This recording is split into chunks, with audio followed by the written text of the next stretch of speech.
ಬಣ್ಣದ ಬಾನಾಡಿಗಳು ಬಾನುಲಿ ಸರಣಿ.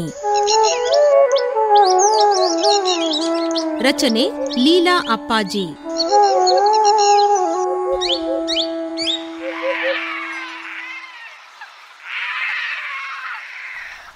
ಕೊಕ್ಕರೆಗಳಲ್ಲಿಯೇ ಸುಂದರವಾದ ಕೊಕ್ಕರೆ ದಾಸಕೊಕ್ಕರೆ.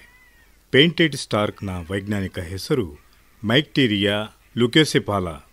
ಹದ್ದಿನಷ್ಟು ದೊಡ್ಡದಾದ 95ರಿಂದ 100 ಸೆಂಟಿಮೀಟರ್ ಉದ್ದದ, 100ರಿಂದ 120 ಸೆಂಟಿಮೀಟರ್ ಎತ್ತರವಾಗಿದ್ದು, ರೆಕ್ಕೆ ಬೀರಿದರೆ 152ರಿಂದ 183 ಸೆಂಟಿಮೀಟರ್ನಷ್ಟು ವಿಸ್ತಾರವಿದೆ. ಹಲವು ಬಣ್ಣದ ಈ ಹಕ್ಕಿಯನ್ನು ಬಣ್ಣದ ಕೊಕ್ಕರೆ ಎನ್ನುವುದಲ್ಲದೆ ಕೆರೆ ಹದ್ದು ಎಂದೂ ಕರೆಯುವರು.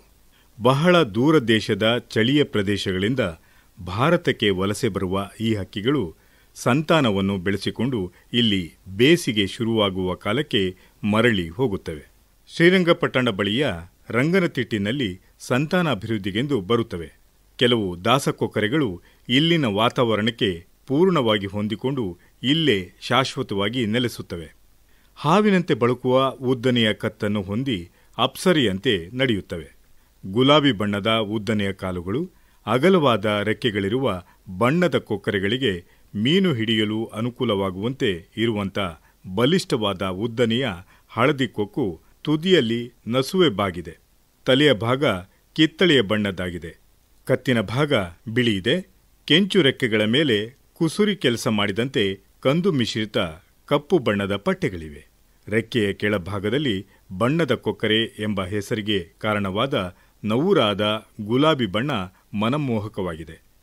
ಎದೆಯ ಭಾಗದಲ್ಲಿ ಬಿಳಿಯ ಮಧ್ಯೆ ಕೊಂಚ ಕಪ್ಪು ಪಟ್ಟಿಯಿದೆ. ಪುಕ್ಕಗಳಿಲ್ಲದ ನೆತ್ತಿಯ ಮೇಲೆ ಕೇಸರಿ ಮಿಶ್ರಿತ ಕೆಂಬಣ್ಣ ಸಿಂಧೂರ ಲೇಪಿಸಿಕೊಂಡಂತೆ ಇರುವುದರಿಂದ ಇದಕ್ಕೆ ಸಿಂಧೂರ ಕೊಕ್ಕರೆ ಎಂಬ ಮತ್ತೊಂದು ಹೆಸರಿದೆ. ಗಂಡು ಮತ್ತು ಹೆಣ್ಣುಗಳಲ್ಲಿ ವ್ಯತ್ಯಾಸವಿಲ್ಲ. ಸರೋವರ, ನದಿ ಮತ್ತು ಜೌಗು ಪ್ರದೇಶಗಳಂತಹ ಸಿಹಿ ನೀರಿನ ಪ್ರದೇಶದಲ್ಲಿ ಬಣ್ಣದ ಕೊಕ್ಕರೆಗಳನ್ನು ಕಾಣಬಹುದು. ಕೆರೆಯ ನಡುವಿನ ದ್ವೀಪಗಳು ಇವುಗಳ ವಾಸಸ್ಥಾನವಾಗಿದೆ. ಕೆಲವು ಸಲ ದೊಡ್ಡ ಗುಂಪಿನಲ್ಲಿ ಬೆನ್ನನ್ನು ಬಗ್ಗಿಸಿಕೊಂಡು ನೀರಿನಲ್ಲಿ ಬೇಟೆಯನ್ನು ಹುಡುಕುತ್ತವೆ. ಇವುಗಳ ಪ್ರಮುಖ ಆಹಾರ ಮೀನು, ಕಪ್ಪೆ, ಏಡಿ, ಹಾವುಗಳನ್ನು ಕೂಡ ಬೇಟೆಯಾಡಿ ಭಕ್ಷಿಸುತ್ತವೆ. ತನ್ನ ನೀಳವಾದ ಕೊಕ್ಕನ್ನು ಅಗಲಿಸಿಕೊಂಡು ನೀರಿನೊಳಗೆ ಮುಳುಗಿಸಿಕೊಂಡು ದೀರ್ಘ ಸಮಯದವರೆಗೆ ಕಾಯಬಲ ಸಹನೆ, ಕಾರ್ಯಕ್ಷಮತೆ ಇವಕ್ಕಿದೆ. ಕೆಲವೊಮ್ಮೆ ಒಂದೇ ಸ್ಥಳದಲ್ಲಿ ಅಲುಗಾಡದೆ ನಿಂತರೆ ಕೆಲವೊಮ್ಮೆ ನಿಧಾನಗತಿಯಲ್ಲಿ ಚಲಿಸುತ್ತಿರುತ್ತವೆ. ದೀರ್ಘ ಕಾಲದವರೆಗೆ ಕೊಕ್ಕನ್ನು ನೀರಿನಲ್ಲಿ ಮುಳುಗಿಸಿಡುವುದಕ್ಕೆ ಅನುವಾಗುವಂತೆ ಕೊಕ್ಕು ಮತ್ತು ತಲೆಯ ನಡುವೆ ಮೂಗಿದೆ. ಅಗಲಿಸಿದ ಕೊಕ್ಕಿನ ನಡುವೆ ಮೀನೊಂದು ಸರಿದಾಗ ಥಟ್ಟಂತ ಹಿಡಿದುಕೊಂಡು ತಲೆ ಮೇಲೆತ್ತಿ ಮೀನನ್ನು ನುಂಗಿಕೊಳ್ಳುತ್ತವೆ. ದಾಸಕೊಕ್ಕರೆಗಳು ಆಗಸ್ಟಿನಿಂದ ಜನವರಿವರೆಗೆ ಸಂತಾನ ಅಭಿವೃದ್ಧಿ ಮಾಡುತ್ತವೆ. ನದಿ, ಕೆರೆಗೆ ಸಮೀಪದ ದೊಡ್ಡ ಮರಗಳಲ್ಲಿ ಕಡ್ಡಿ, ಎಲೆ, ಒಣಹುಲ್ಲು ಮತ್ತು ಚಿಕ್ಕ ಗಿಡಗಳನ್ನು ಬಳಸಿ ವೃತ್ತಾಕಾರದಲ್ಲಿ ಗೂಡು ಕಟ್ಟಿಕೊಳ್ಳುತ್ತವೆ. ಹೆಜ್ಜಾರಲೆಯ ಗೂಡುಗಳ ಜೊತೆಗೆ ಗೂಡು ಕಟ್ಟಿಕೊಂಡು ಸಹಬಾಳ್ವೆ ನಡೆಸುತ್ತವೆ. ತೆಳುಬಿಳಿಯ ಅಥವಾ ಕೆನೆ ಬಣ್ಣದ 3ರಿಂದ 4 ಮೊಟ್ಟೆಗಳನ್ನು ಇಟ್ಟು 1 ತಿಂಗಳ ಮಟ್ಟಿಗೆ ಕಾವು ಕೊಡುತ್ತವೆ. ಸ್ವಲ್ಪ ಎತ್ತರವಾದ ಮರದ ಮೇಲ್ಭಾಗದಲ್ಲಿ ಸಾಮೂಹಿಕವಾಗಿ ಗೂಡು ಕಟ್ಟುವ ಈ ಬಣ್ಣದ ಕೊಕ್ಕರೆ ತಾನಾಯಿತು, ತನ್ನ ಸಂಸಾರವಾಯಿತು ಎಂದುಕೊಂಡು ತಾನು ತಂದ ಆಹಾರವನ್ನು ಮತ್ತೊಂದು ಹಕ್ಕಿಗೆ ನೀಡುವುದಿಲ್ಲ. ಹಾಗೆಂದು ಕೆಡುಕು ಉಂಟು ಮಾಡುವ ಬುದ್ಧಿ ಇದರದ್ದಲ್ಲ. ಸುಮಾರು 28 ವರ್ಷ ಬದುಕುತ್ತವೆ ಎಂದು ಪಕ್ಷಿ ತಜ್ಞರು ಅಂದಾಜಿಸಿದ್ದಾರೆ.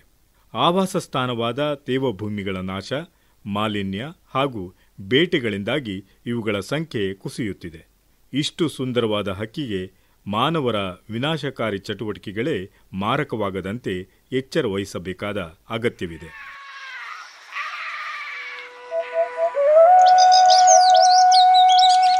ಬಣ್ಣದ ಬಾನಾಡಿಗಳು ಬಾನುಲಿ ಸರಣಿ ಕೇಳಿದಿರಿ. ರಚನೆ ಲೀಲಾ ಅಪ್ಪಾಜಿ. ಪ್ರಸ್ತುತಿ ಜಿ ಶಾಂತಕುಮಾರ್. ಈ ಕಾರ್ಯಕ್ರಮ ಆಕಾಶವಾಣಿ ಮೈಸೂರು ಕೇಂದ್ರದಿಂದ ಮೂಡಿಬಂತು.